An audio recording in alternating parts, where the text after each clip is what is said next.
Assalamualaikum warahmatullahi wabarakatuh.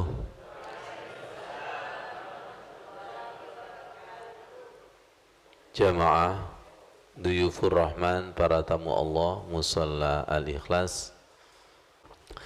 Baik, kita akan belajar bersama-sama Idul Fitri.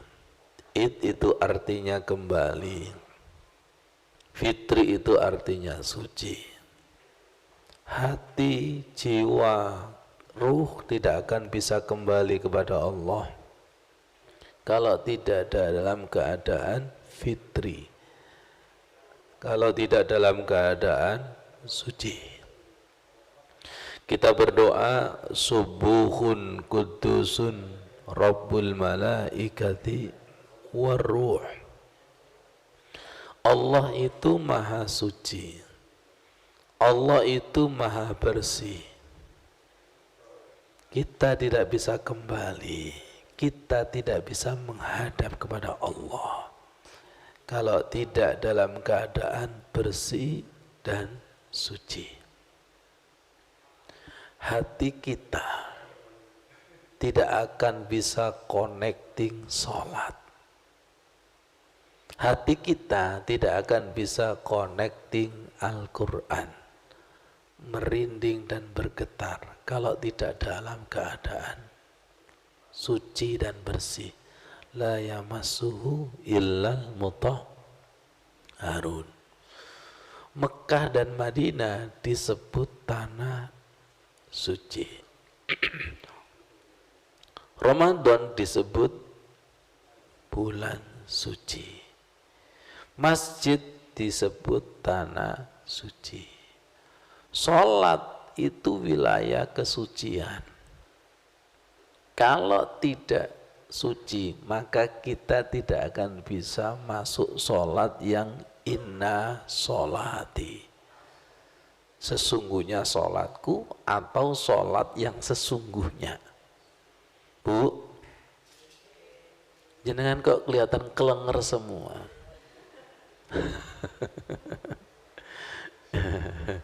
Insya Allah, Masya Allah.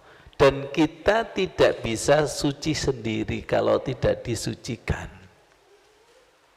Di dalam surat An-Nur disebutkan, walaula fadlullah alaikum wa rahmatuhu ma zaka minkum min ahadin abada walakinnallaha yuzakki mayyasha. Kalau bukan karunia dan rahmat Allah, sekali-kali kalian tidak akan bisa bersih selama-lamanya. Akan tetapi Allah itu membersihkan, yuzakki. Allah itu membersihkan kepada mayyasha, yang dikehendaki. Panjenengan kepingin dikehendaki? Kalau kepingin dikehendaki, berkehendaklah. Nyambung? Kalau ingin dikehendaki Allah, berkehendaklah. Allah ingin kalau kita ingin. Contoh ketika wudhu, berkehendaklah, niatlah untuk membersihkan agar dibersihkan. Allah berkehendak kalau kita berkehendak. Allah ingin kalau kita ingin. Jadi ketika wudhu, berkehendaklah, niatlah untuk mensucikan diri. Ketika sholat juga sama, berkehendaklah, berkeinginanlah untuk mensucikan diri. Rasul bersabda, likulli syai'in saqalatun, segala sesuatu itu ada alat pembersihnya.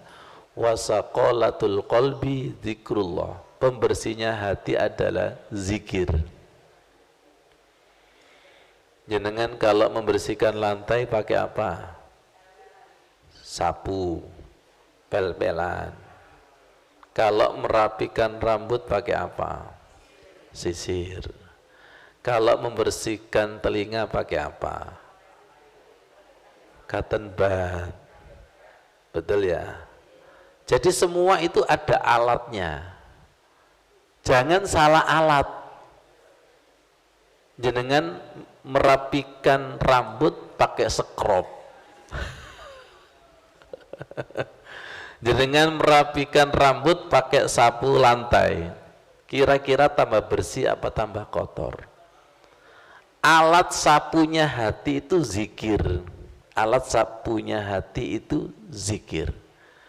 Dan zikir yang paling akbar itu adalah sholat. Maka rugi sekali orang yang setelah sholat kok tidak tambah bersih. Rugi sekali. Karena sholat itu ibaratnya sapu jagatnya hati. Kita biasanya mengenal istilah doa sapu jagat itu kan Rabbana atina fid dunya hasanah. Sapu jagatnya pembersih hati itu sholat. Wala dzikrullahi akbar. Makanya ketika sholat kita harus melibatkan Allah. Tanpa melibatkan Allah kita tidak bisa. Ketika kita membersihkan hati dan jiwa juga harus melibatkan Allah. Kalau tidak melibatkan nggak bisa. Mintalah kepada Allah untuk dibimbing sholat. Seperti para nabi, seperti para wali itu minta dibimbing sholat. Wasta'inu bisobri wassalah. Lama ayat ini tidak keluar.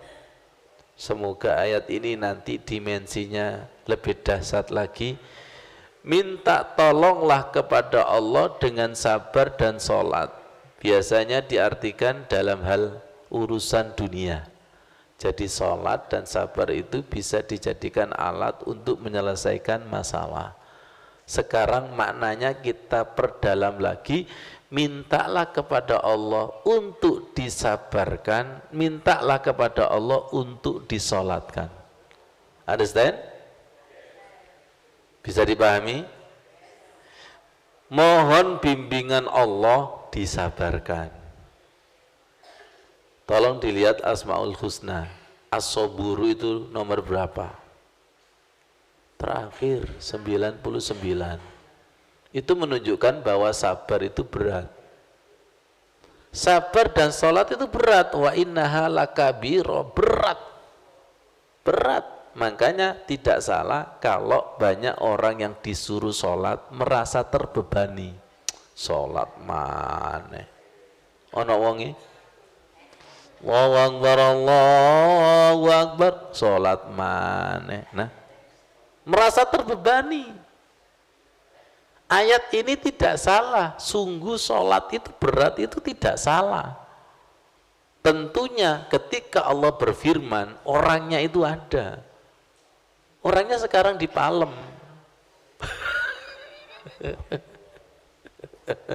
Wa innaha lakabira.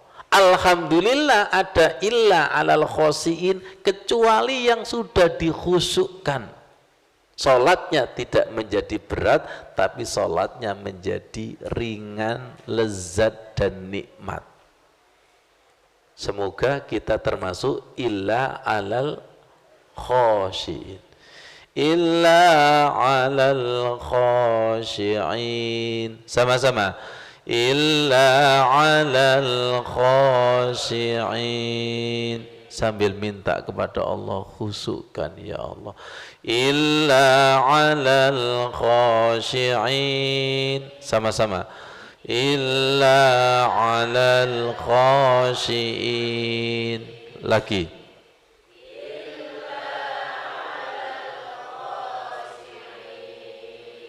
Lagi. Illa alal khashi'in.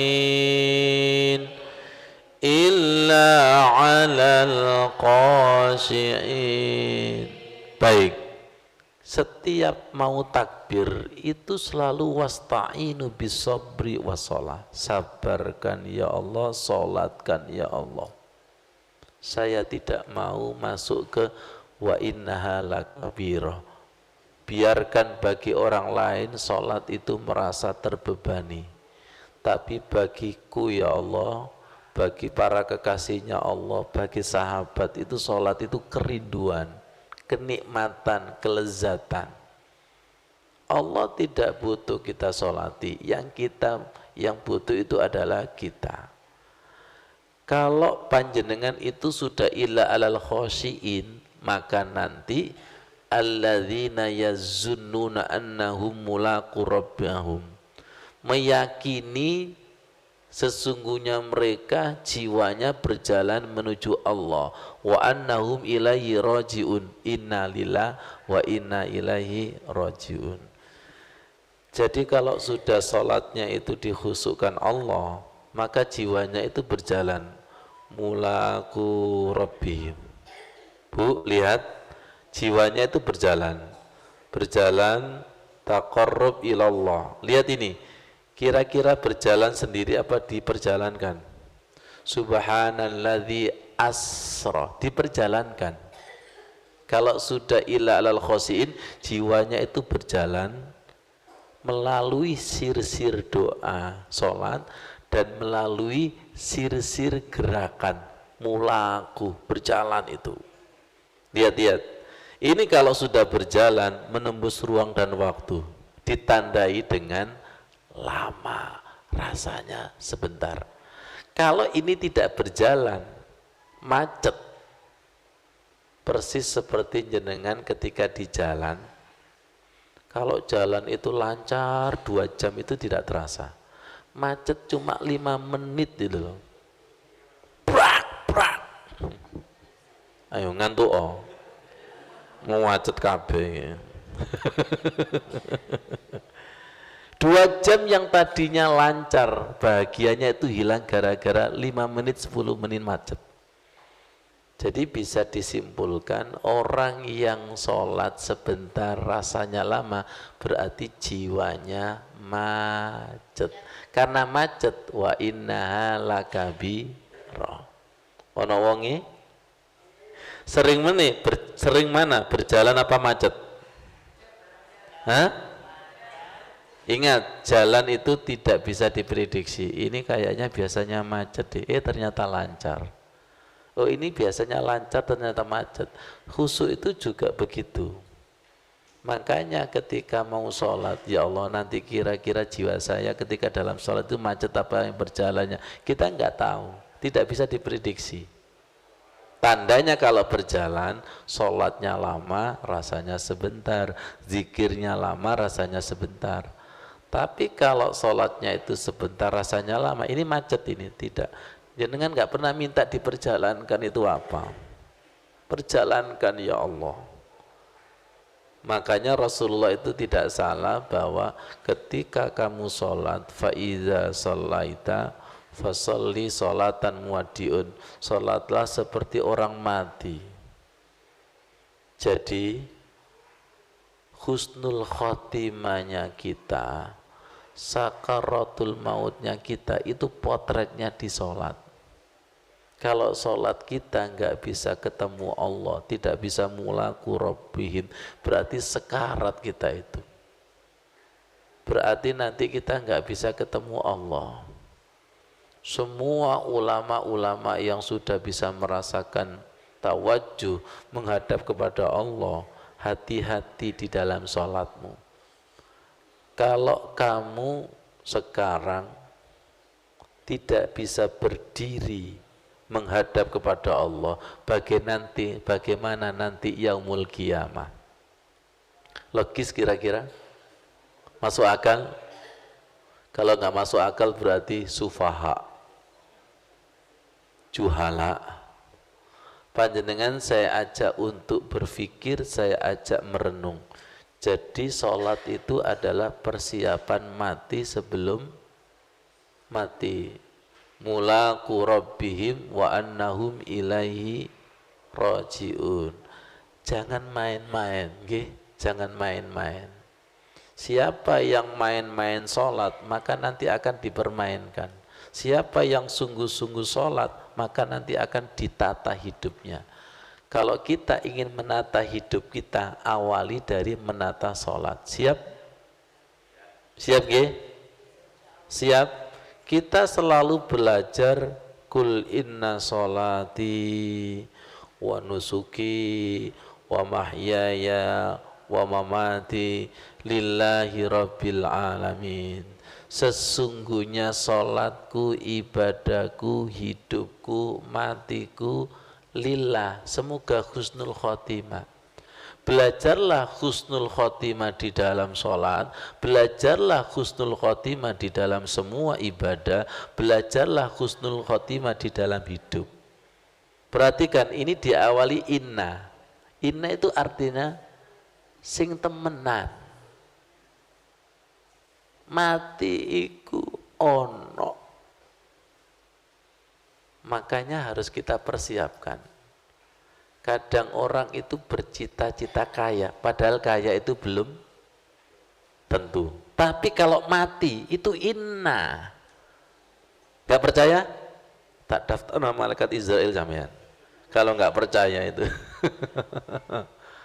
Inna sama dengan inna mamati, sesungguhnya mati itu ada. Salat itu persiapan mati. Salat itu adalah menyempurnakan semua ibadah. Salat itu nanti akan menyempurnakan kehidupan kita. Ya Allah, semoga menjadi ilmu yang bermanfaat. Ya Allah. Angkat tangan, siapa yang enggak percaya? Kalau tidak percaya, berarti panjenengan tidak percaya ayat ini. Dan alangkah ruginya kalau kita dijadikan orang yang tidak percaya Al-Quran, tidak percaya hadis. Kemudian mau percaya dengan kitab apa lagi? Kalau tidak percaya kepada Quran dan hadis. Jadi orang khusyuk di dalam sholat itu praktek Quran dan praktek hadis. Bu, pikiran jenengan kemana?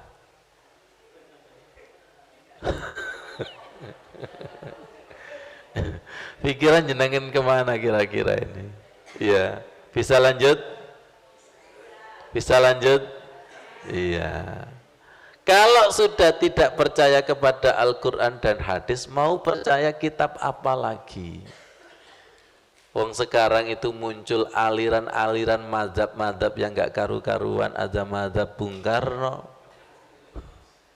ada mazhab Soeharto.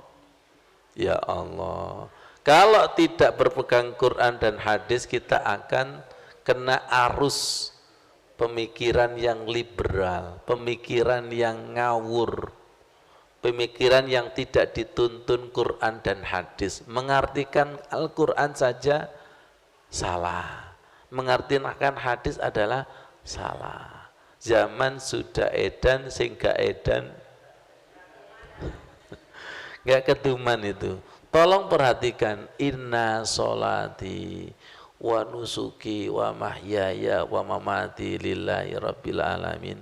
Bagi orang yang iftitahnya ini itu selalu berikrar di hadapan Allah, itu inna sholati, sesungguhnya sholatku, atau sesolat yang sesungguhnya. Lihat saya, Allah tanya, temenan sholat yang temenan itu kaya ngono tak? Kira-kira kena enggak? Orang yang sholatnya asal-asalan, bacaannya asal-asalan, terus lesannya ngomong inna sholati, sesungguhnya sholatku, atau sholat yang sesungguhnya. Ngono dah sholat sesungguhnya itu. Kena enggak kita? Apakah sudah sholat yang sesungguhnya? Apakah sudah sholat sing temenan? Apakah sudah sholat yang zahir batin? Apakah sudah sholat yang persiapan mati? Lapor denger-denger sampean. Kena inna. Saya tertegun dengan kata-kata inna ini. Kenapa inna ini kok ditaruh di depan dan menyindir saya? Kalau jenengan kan tidak pernah tersindir karena saking al-dablekhu al-mokongu. Wes ya Allah ya Karim. Inna itu artinya sesungguhnya, sesungguhnya sholat dan sholat yang sesungguhnya. ataf kepada hidup yang sesungguhnya hidup. Maaf, di sini adalah ibadah hidup.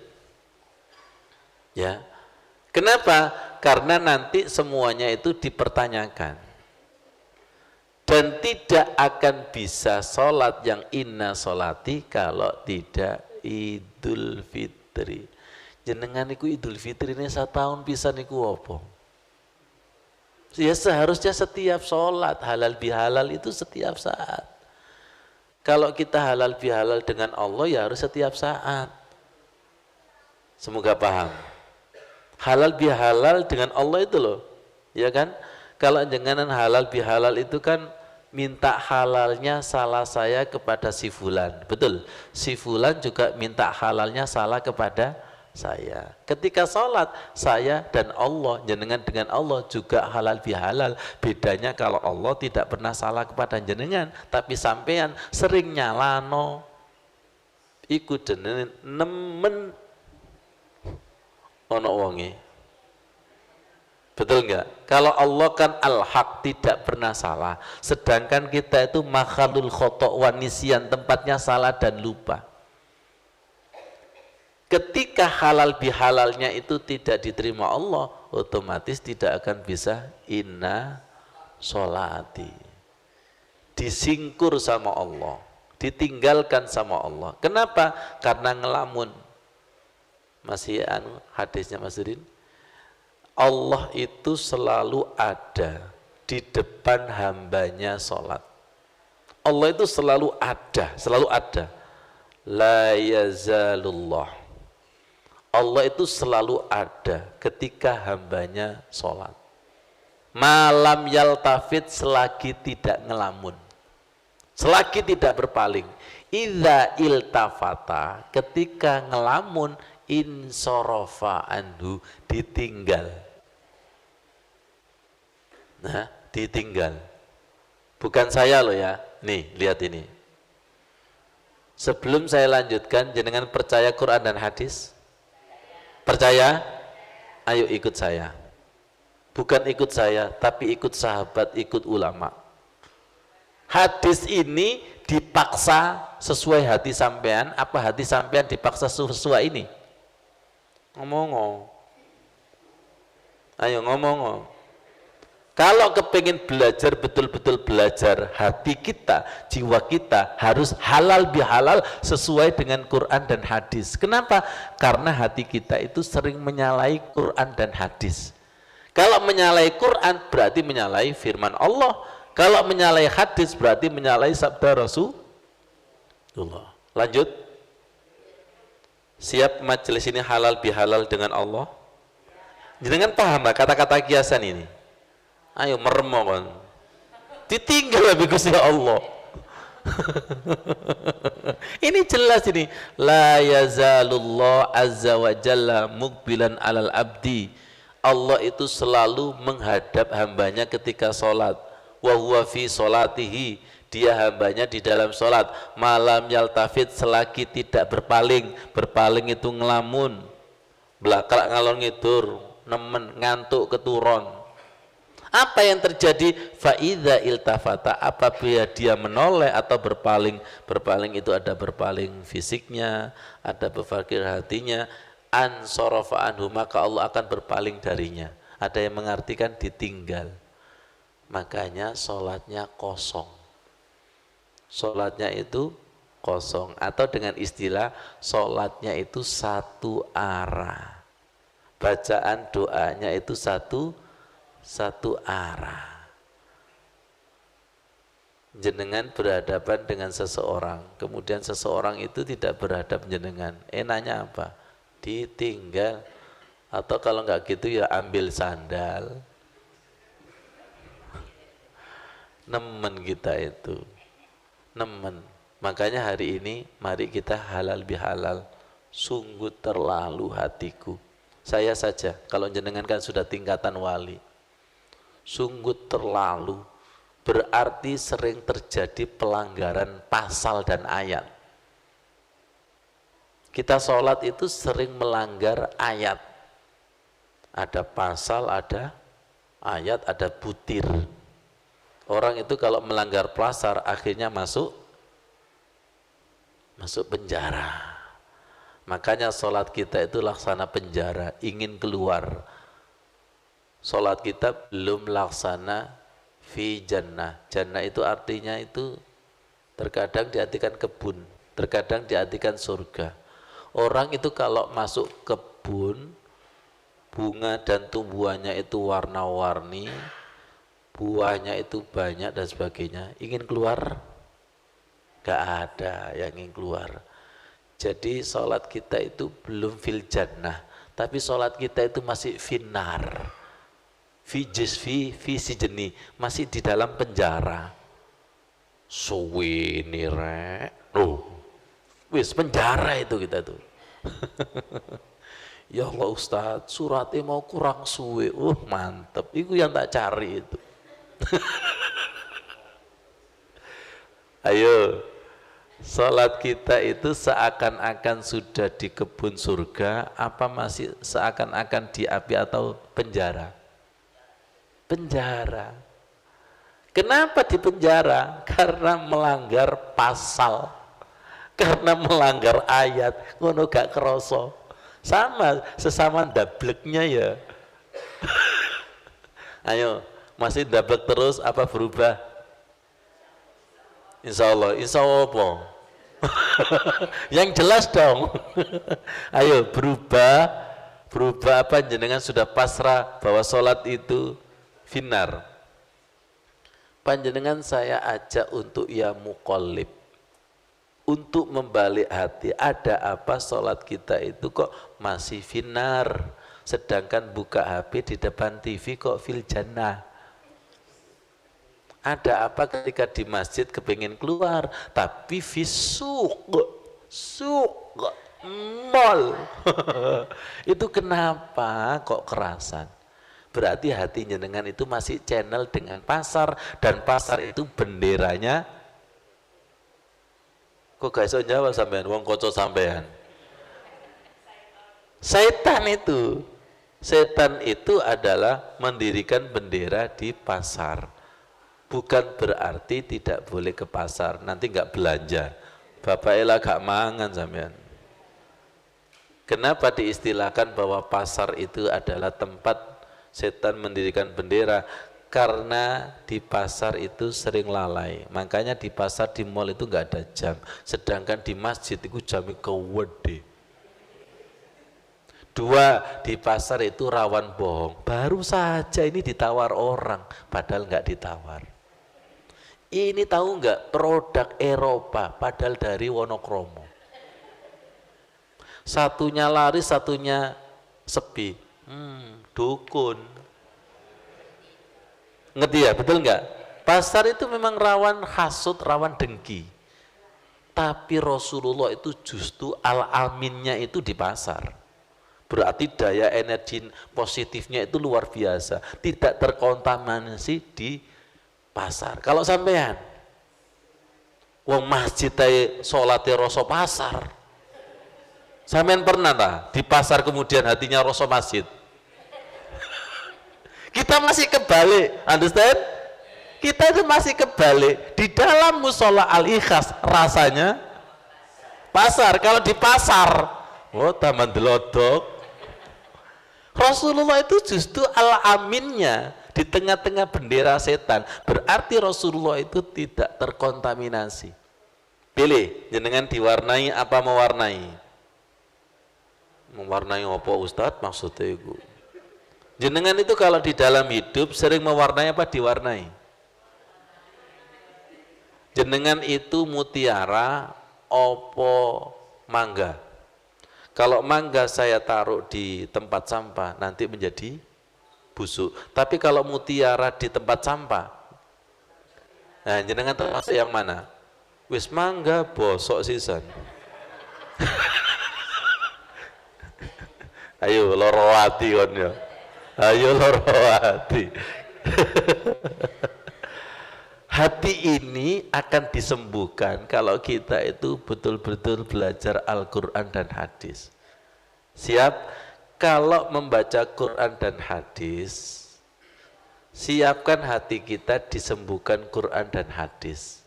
Jangan dipaksa Quran dan hadis itu sesuai hati kita. Tapi paksakan hati kita itu sesuai dengan Quran dan hadis. Kenapa? Quran pasti benarnya shadaqallahul adzim. Hadis juga pasti benarnya wa shadaqa rasuluhul karim. Sedangkan hati kita itu mut-mutan. Saking mut-mutan kadang itu mood. Remote itu kan ada mood. Artinya apa? Mati. Ngaji ini terdiam semua. Khusyuk. Ya Allah, ya Allah. Mari hati kita itu sensitif. Kapan sholat ada Allah, kapan sholat tidak ada Allah, itu harus sensitif. Siap? Ya Allah, sholat saya tadi itu kering, rek. Sholat saya tadi itu kosong. Nggak ada Allahnya, nggak ada sambutannya sama sekali. Ya Allah, alhamdulillah sholat saya tadi itu berjujuran air mata. Alhamdulillah sujud saya tadi itu nggak mau bangkit. Alhamdulillah sujudku mau keturun, ya Allah.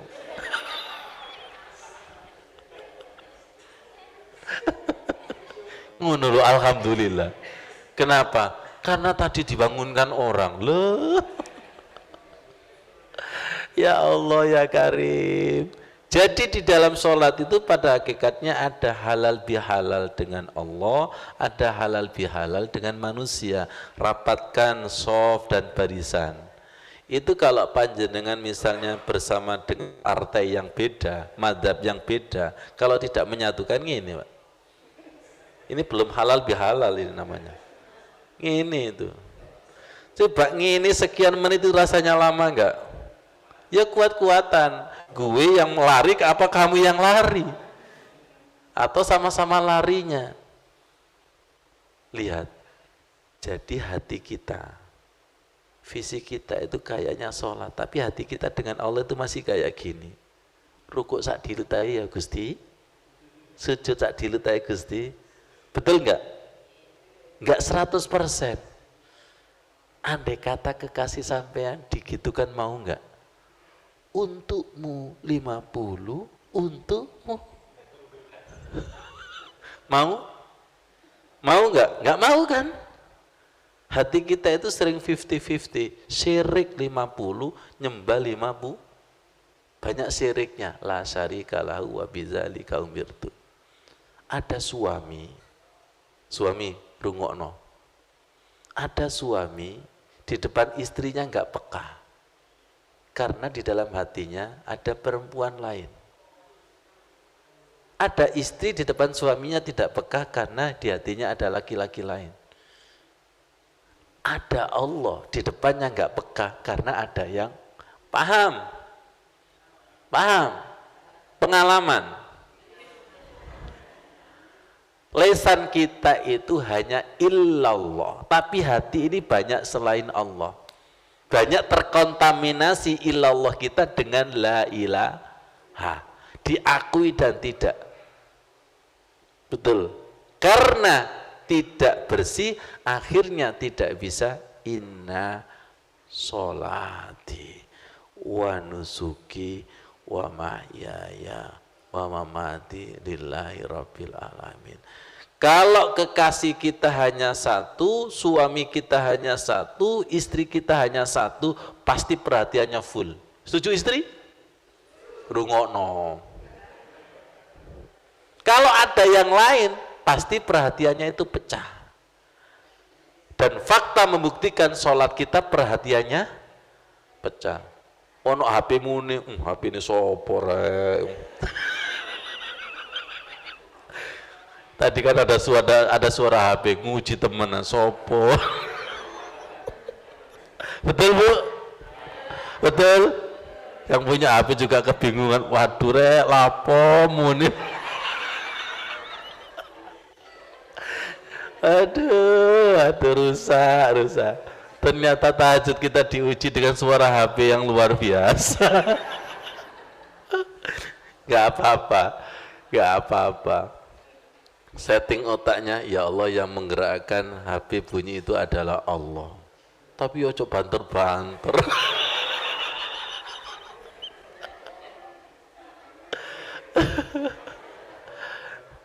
Lo kadang gitu itu ya, mau sholat itu dibunyikan tapi dilupakan Allah gitu loh. Ya Allah, lapo lali. Temen sing di HP mau ngono lapo lali mau nere. Pasti iki setelah salam dulu HP wis ya Allah seperti itu. Hati-hati ya ketika sholat itu provokasi setan berupa yuwaswisu fi sudurinas minal jinnati wan nas. Makanya ketika mau takbir jangan lupa berdoa. Rabbi a'udzubika min hamazatis syayatin wa a'udzubika rabbi ayyahdurun. Ya Allah, aku berlindung dari godaan setan, aku berlindung setan ketika hadir. Setan itu ketika hadir itu minta perlindungan karena setan itu berusaha mengacaukan sinyal.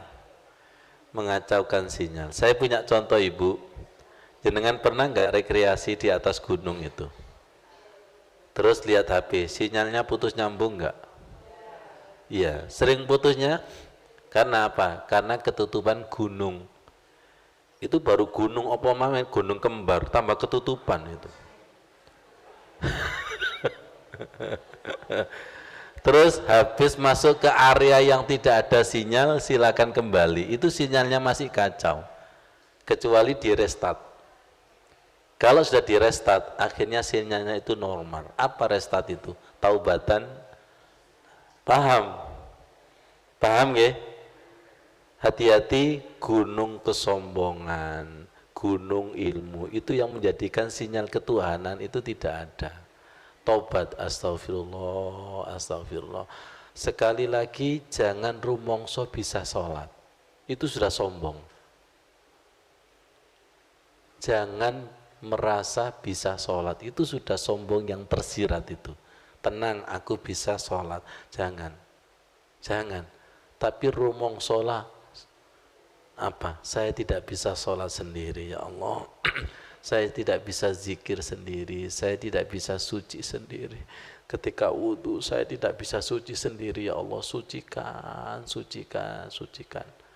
Kemaksiatan, kesalahan itu sudah tersimpan di saraf-saraf, sucikan ya Allah. Bisa tak mensucikan sendiri? Sudah mendarah daging, ya, sudah mendarah daging. Panjenengan itu punya kendaraan enggak? Sepeda motor itu biasanya diisi pertamax. Tiba-tiba ketika itu mepet gitu, belok ke pom. Ternyata pertamaxnya habis, terpaksa diisi pertalit. Setelah diisi pertalit, gas-gasannya itu apa? Kasar. Dedet. Akhirnya saya mikir, iya ya, hati saya ini rizkinya pertamax apa pertalit ya? Sedekah saya itu pertalit apa pertamax ya? Kata jamaah yang di Sidokari, saya itu Ustadz paling seneng diimami hamba Allah yang BBM-nya itu pertamax turbo. Paham maksudnya itu? Paham maksudnya? Rizki yang kita makan halal, haram, subhat itu sangat berpengaruh. Untuk connecting kepada Allah itu sangat berpengaruh. Nah, curhatan imam itu juga sama. Ketika makmumnya itu BBM-nya pertamax turbo, akhirnya tariannya itu cepat dan ringan. Tapi kalau solar oplosan, ya solar oplosan. Ini kayaknya curhatan imam itu. Itu sangat berpengaruh itu. Bersihnya harta itu sangat berpengaruh dalam connecting kepada Allah. Masuk akal? Masuk? Ayo kita bersihkan dengan cara wudhu, dengan cara sedekah, dengan cara zakat, bersihkan. Ketika bersih itu semakin cepat connectingnya kepada Allah. Ibaratnya internet itu apa? Cepat sekali, cepat sekali. Gini diterangkan Ustadz, kelop mermelek. Karena masih ada yang kotor itu. Bersihkan. Qad aflaha man zakkaha wa qad khaba man dassaha. Sungguh beruntung orang yang selalu membersihkan diri, sungguh rugi orang yang mengotori diri. Hati ini laksana rumah. Rumah itu kalau dibiarkan saja berdebu, apalagi dikotori. Rumah itu kalau tidak ditempati samun dan menjadi rumah hantu. Hati ini kalau sepi daripada zikir menjadi rumah, wajahnya seperti hantu dengan hantu. Wenake oleh giring ya. Jadi wajah kita itu seperti hantu apa rumah yang tunjukkan Mas Udin. Hati yang tidak ada zikirnya kal hayyi wal mayyit, seperti orang hidup dan mati. Sama, rumah juga ketika gitu. Nah, la taj'alu buyutakum maqabir. Janganlah engkau menjadikan rumahmu itu seperti kuburan. Inna syaitana yanfiru minal baitil ladzi taqra'u fi suratul Baqarah. Sesungguhnya setan itu lari dari rumah yang di dalamnya dibacakan surat Al-Baqarah. Perhatikan kata kuburan. Kuburan iku peteng sepi. Jangan sampai muka kita dan rumah kita itu peteng. Lawan katanya adalah nawiru buyutakum au manazilakum bis salati wal Qur'an. Sinari rumahmu dengan salat dan bacaan Al-Qur'an. Nawiru manazilakum. Ada riwayat lain buyutakum. Sinari rumahmu dengan salat dan bacaan Al-Qur'an. Mau rumah seperti ini? Mau? Harus disinari jamaah sama keluarga, baca Al-Quran, dzikir, dan sedekah. Secara tekstual, sinari rumahmu. Tapi secara hakiki, sinari hatimu. Silakan tanya kepada temannya, wajah saya seperti kuburan apa mall? Oh, masjid aja ya? Ayo, wajah saya itu seperti masjid apa seperti, ya Allah, jenengan misalnya habis dari pasar kemudian sholat, masih membawa pasarnya? Ya, sekarang dibalik, habis ke masjid ke pasar, masih bawa masjidnya? Ya Allah ya Karim. Nah, ini sudah masuk Mas Didin. Teman yang sejati itu teman yang bagaimana? Hadis ini, teman yang sejati adalah ketika kamu melihat wajahnya, ingat Allah, satu. Ketika kamu mendengarkan perkataannya, menambah ilmumu. Ketika melihat amalnya, mengingatkanmu akan akhirat. Saya baca hadis ini langsung termenung. Ya Allah, maaf, inilah permintaan saya gitu. Ya Allah, inilah permintaan saya. Ustaz Ifan, ketika wudhu itu loh. Ketika wudhu itu, ya Allah saya minta wajahku bercahaya dan dilihat orang lain itu menyenangkan, menjadikan orang ingat Allah. Tuh, kok ada di sini ya? Bu, siap? Jangan sampai orang melihat jenengan itu langsung tengi murus, Bu. Ya, saya punya contoh. Ya, saya punya contoh. Orang yang ketakutan hantu itu wajahnya seperti apa? Betul nggak? Karena aura hantu masuk ke sini. Akhirnya temannya ono opo? Hantu, hantu. Jadi dia nggak usah lihat hantu, cukup lihat. Dua, kebalikannya. Wujuhu yawma idzin nadhira ila rabbiha nadhira. Wajahnya berseri-seri karena melihat Allah. Ini kan cahaya. Akhirnya dilihat. Ini namanya nur ala nur, bias. Kalau tadi hantu alal hantu. Jangan sering lihat yang mana. Kalau sering lihat senator hantu, makanya wajahnya nanti dengan sendirinya. Betul nggak? Jenengan pernah nggak marahi kucing? Wajahnya seperti apa? Jenengan pernah nggak menyayang kucing? Seperti apa? Ngerti maksudnya? Itu yang disebut nur ala nur. Jadi ketika wajah kita itu sering menghadap kepada Allah, nur ala nur. Tapi kalau wajah kita sering melihat hantu, hantu alal hantu. Bisa dipahami ini? Dipahami? Carilah teman yang melihat wajahnya ingat kepada Allah. Man zakkarakum billah ru'yatuhu. Orang yang mengingatkanmu pada Allah ketika melihatnya. Saya tanya, jenengan sudah termasuk? Halo? Sudah termasuk? Insya Allah, walaupun sekian persen. Orang sedih melihat sampean, masalahnya selesai. Alhamdulillah. Jangan kebalik, orang bahagia lihat sampean sedih. Iku aura negatifnya saking luar biasa itu. Itu bukan teman sejati itu, ya Allah. Paham nggih? Paham. Yang kedua, wazadakum fi ilmihi mantikuhu. Menambah ilmumu ketika ia berbicara. Ini enggak masuk Ustadz bagi orang yang al-gedabrusu. Longgo nambah dosa, mulai ngerasani. Ini ada Bu Bandi, ada Mbak Ana. Saya itu kalau duduk, ini saksinya, kalau saya itu kalau duduk enggak bisa kalau tidak bicara tentang ilmu. Ini ada Umi sebagai saksinya. Saya kemarin hari raya itu kan pulang ke Lamongan. Ya Allah, kok gonok lawane ngomong bab ilmu ya. Ya Allah, lemes saya tuh, lemes. Ustaz Ivan, saya di Lamongan itu babe apa? Babe sawah. Babe warung. Ya Allah, langsung ketemu hamba Allah yang cocok. Ya Allah, langsung biar.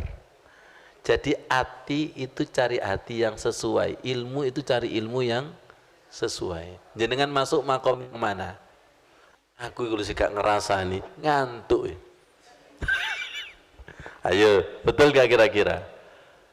Tanda hati kita itu apa? Itulah yang dibicarakan. Betul? Betul? Ibu-ibu sering ngomong apa? Ilmu? Ngerasani? Arisan? Apa bab ngeluh? Ya Allah, asam uratku kamu. Lu aku lebih nemen tensiku. Jor-joran itu. Anakku ngene-ngene walah durung apa-apa, anakku lebih nemen maneh. Ayo. Yang ketiga, wa zakkara bil akhirati amaluhu. Dan mengingatkanmu pada akhirat ketika lihat amalnya. Itu teman yang sejati. Semoga saya dan panjenengan dengan panjenengan itu teman yang sejati. Sudah ada cirinya?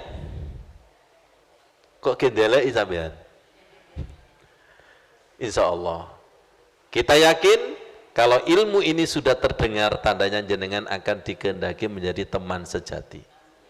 Kalau belum bisa menjadi teman sejati, diketemukan teman sejati supaya auranya sejati ketemu sejati. Betul? Kalau kita membaca Al-Quran, kecipratan Al-Quran, nanti bicaranya ya Al-Quran.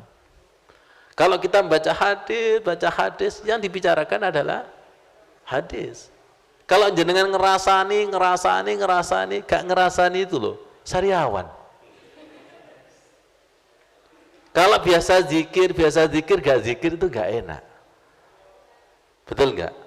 Dan teman sejati itu merindukan, bukan cintanya karena cinta fisik, tapi rindu imannya. Rindu imannya. Satunya Mas Sudin, Syekh Ibnu Athaillah berpesan, janganlah kamu berteman dengan orang ini. Ingat, Syekh Ibnu Athaillah, la tashab man la yunhiduka haluhu wa la yadulluka 'alallahi maqaluhu. Janganlah kalian berteman dengan seseorang yang tidak bisa memberikan motivasi dengan perbuatannya dan tidak menunjukkan kepada Allah dengan perkataannya. Maren Ustadz kandui konco. Jangan khawatir. Apa jenengan dengar-dengar? Jenengan cari konco apa gak dikonco? Nanti itu hati ketemu hati, ilmu ketemu ilmu. Jangan berteman teman yang tidak bisa mendekatkan diri kepada Allah. Ya, itu kalau sudah ketemu, subhanallah, luar biasa.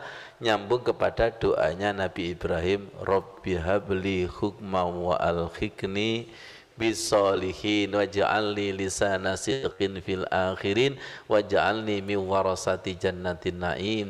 Ya Allah, anugerahkanku ilmu hikmah, pahamkan ilmu agama, pertemukan aku dengan orang-orang soleh, jadikanlah lesanku adalah jujur.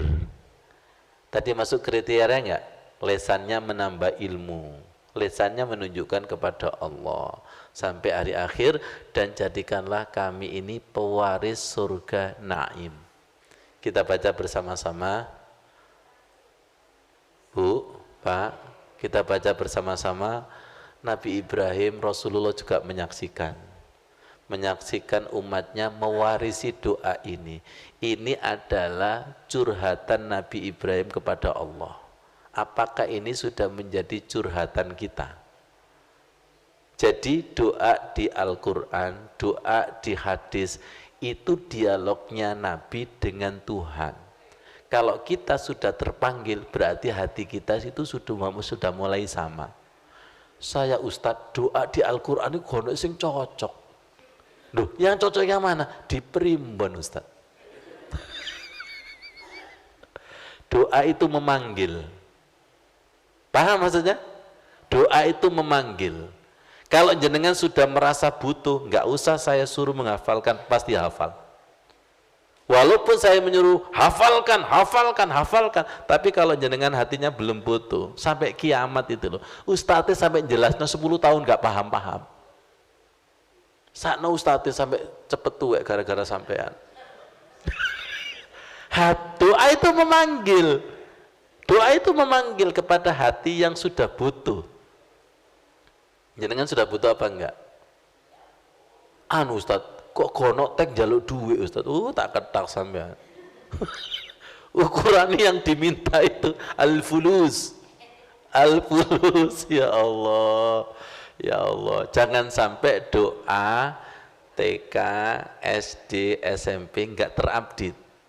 Kalau doa itu mek ngono-ngono tok, berarti imannya itu tidak terupdate. Betul. Dulu ketika panjenengan TK, itu yang dibeli apa? Mainan. Betul nggak? Nanti ketika meningkat sedikit yang dibeli apa? Kalau sudah remaja, baju. Karena kan kebutuhannya selfie, pamer. Betul. Nanti kalau berumah tangga sudah nggak mikir itu, rumah. Betul nggak? Itu namanya kedewasaan. Nah, kalau doa kita nggak pernah dewasa, berarti iman kita itu tidak pernah naik. Kita baca bersama-sama. Rabbi habli hukman wa alhiqni bis-shalihin. Semangat. Waj'alni lisana sidqin fil akhirin. Waj'alni min warasati jannatin na'im. Saya ingat keterangan dari Gus Baha, seorang wali Junaid, itu wali dekat dengan Allah. Maafkan kalau saya menyebut nama Junaid, semoga enggak salah. Doa kepada Allah, ya Rob, nanti saya di surga itu sama siapa? PD.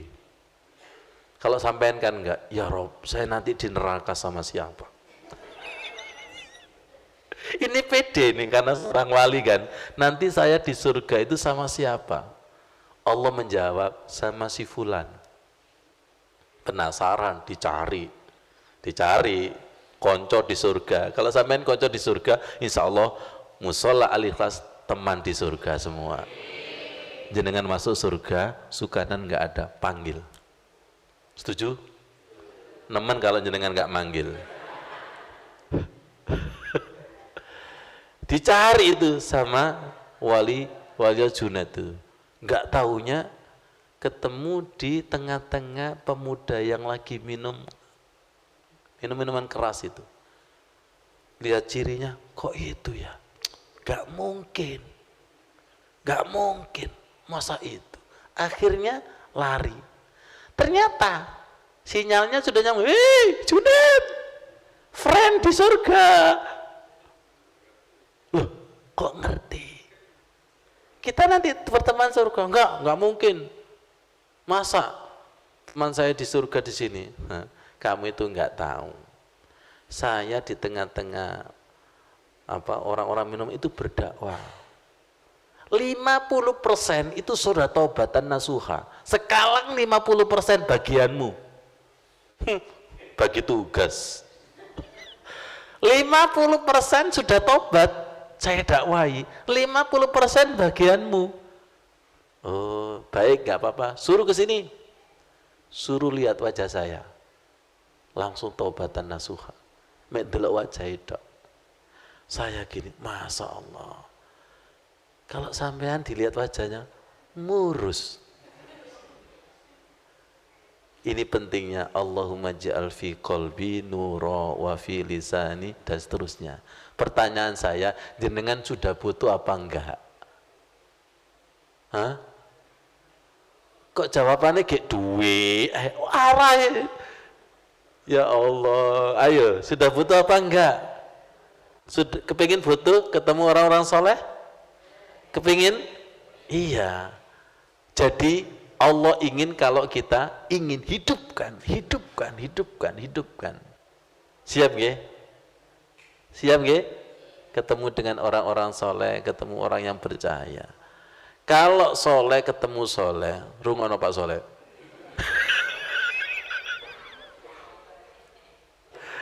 Soleh ketemu soleh, solihah.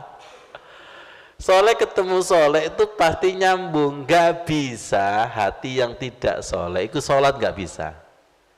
Gak bisa hati yang kotor sholat ketemu Allah yang maha suci, gak bisa. Resi anasi. Barangkali kita berdoa kok gak ketemu, bersihkan hatinya. Jangan-jangan Pak Soleh, jangan salah, maaf, jangan-jangan suami kita itu soleh tapi istrinya nggak nyambung. Ada siapa? Nabi Nuh dan istrinya, Nabi Lut dan istrinya. Bahkan yang tahu itu solehnya itu orang lain. Dan maaf, jangan salahkan nanti kalau al-kecantolu. Halah wong iku bojoku tok ae kok. Tuh, jangan diremehkan.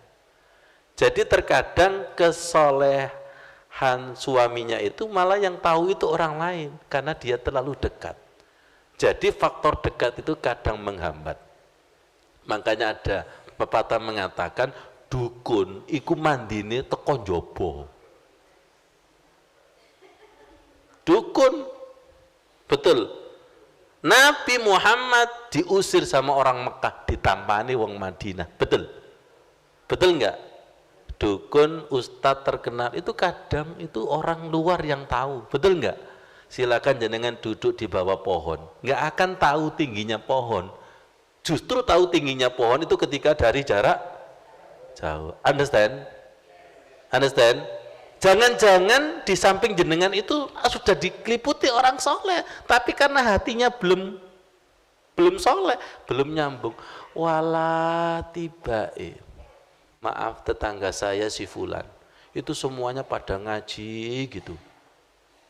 Tiba-tiba sekian tahun mendapatkan hidayah, mendengarkan radio, loh ternyata pengisinya itu adalah tetangga saya.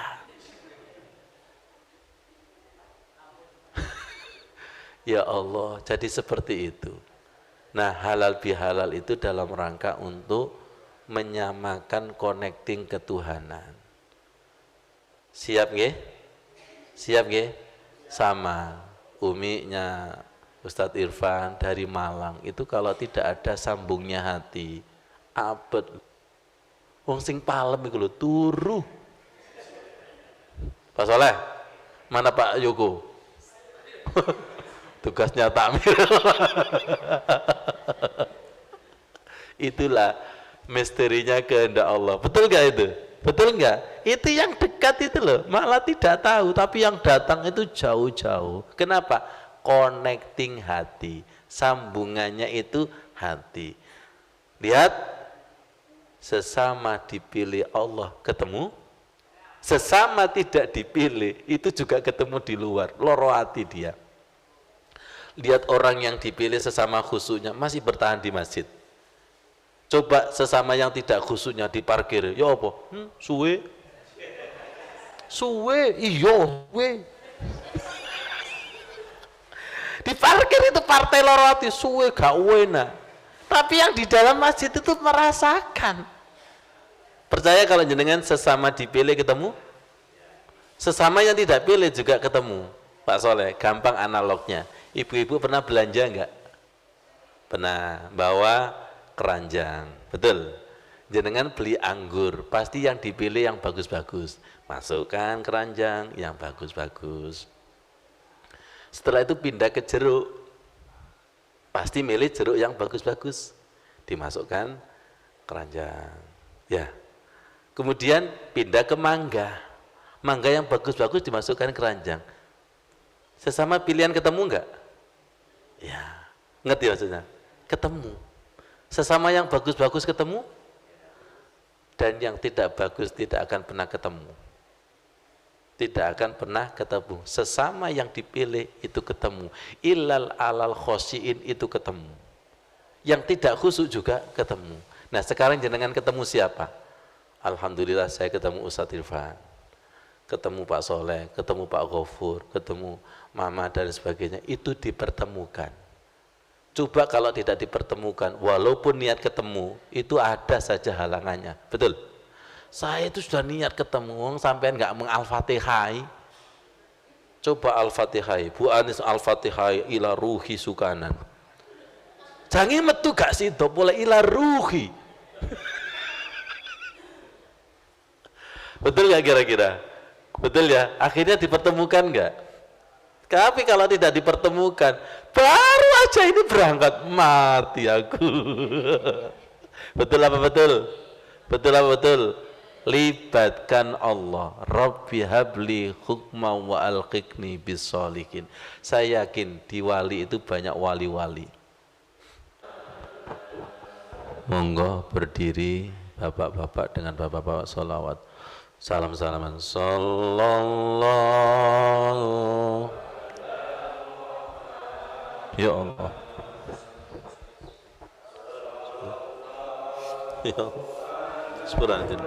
Yes.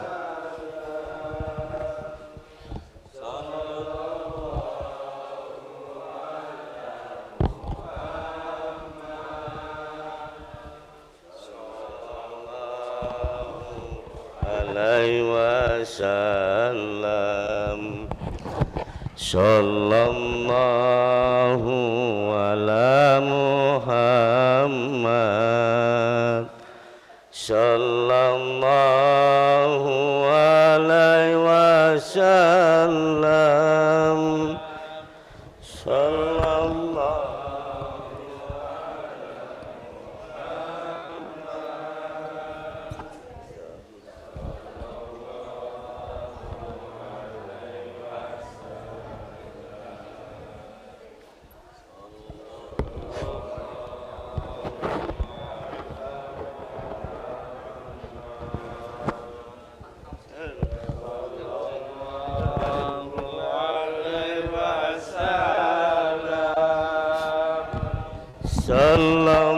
Sallallahu ala Muhammad.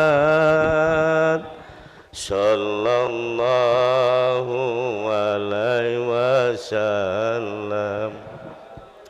Sallallahu ala Muhammad. Sallallahu alaihi wasallam. Sallallahu ala Muhammad. Sallallahu alaihi wasallam. Sallallahu ala Muhammad. Sallallahu alaihi wasallam. Sallallahu ala Muhammad. Sallallahu alaihi wasallam. Sallallahu ala Muhammad. Sallallahu alaihi wasallam. Sallallahu ala Muhammad. Sallallahu alaihi wasallam.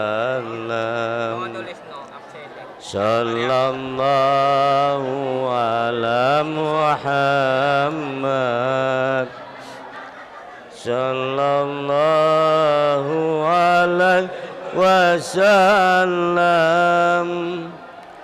Sallallahu ala Muhammad.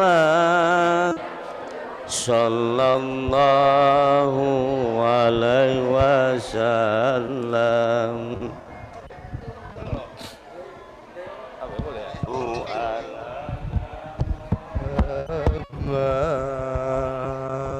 Sallallahu alaihi wasallam. Sallallahu ala Muhammad. Sallallahu alaihi wasallam.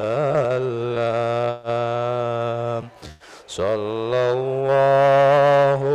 ala Muhammad. Sallallahu alaihi wasallam. Sallallahu ala Muhammad. Sallallahu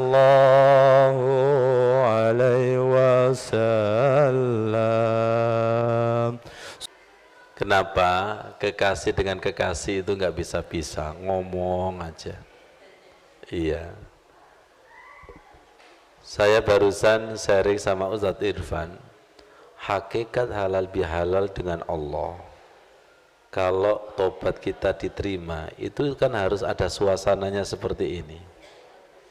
Haru, saling memaafkan dari lubuk hati yang paling dalam, diterima suami istri, diterima sahabat, diterima hamba dengan Allah, diterima umat dengan Rasul. Paham istilah-istilah ini? Sebuah penerimaan itu kan ada suasana yang luar biasa. Contoh yang paling gampang, ijab kabul itu kan penghalalan, halal bihalal. Setelah ijab kabul ini berarti istri suami menjadi halal, halal bihalal. Pak Soleh kok kepingin Pak Soleh? Wis mari situ ae Pak Soleh. Halal bi halal. Ada suasananya? Itu suasana bahagia dan suasana merinding. Kemanten laki-laki ya kadang menangis, kemanten perempuan juga. Terus pertanyaan siapa? Sopo sing ngongkon nangis? Kan ono hawa ya, betul enggak? Kenapa? Perempuan gak biasa nangis ketika ijab kabul. Ya itu ada suasana bahwa dengan kalimat Allah ternyata sesuatu yang haram menjadi sesuatu yang haram itu menjadi halal, saking dahsyatnya, itulah ijab kabul. Jadi halal bihalal itu ya kayak ijab kabul, tahu ijab kabul? Kalau beli kan ada ijab kabul, itu diserahkan dan diterima, diterima, itu ijab kabul. Dan itu ada hawanya enggak? Nah kita sekian tahun mungkin ya halal bihalal, tapi kok nggak ada suasananya? Iya karena formalitas dan sebagainya. Kita tadi kan nuwun sewu Maaf, saya tadi kan mengurai panjang-panjang supaya iya ya, saya syirik dengan Allah, saya menduakan Allah, saya menomorsekian Allah. Itu merayu kepada Allah agar Allah dan Rasulullah itu mau turun. Saya ini terlalu kepada Allah, saya ini terlalu kepada Rasulullah, saya ini terlalu kepada para nabi, dan saya ini termasuk yang layak dipilih apa tidak dipilih. Karena panjenengan layak kepingin dipilih, bertobat, akhirnya betul-betul hadir, ijab qabul. Kalau begitu tolong yang amanah. Paham maksud yang amanah? Kalau sudah diterima Allah, jangan selingkuh lagi. Kalau sudah diterima Rasulullah, jangan mendustakan lagi. Kalau diterima para nabi, jangan mendustakan lagi. Wis kapok? Wis kapok? Kapok lombo apa kapok di atas kapok? Wis kapok? Kalau taubatan nasuha, kapok di atas kapok. Nggih Gusti, ya Allah, saya tidak mengulangi lagi. Cukup. Wassalamualaikum warahmatullahi wabarakatuh.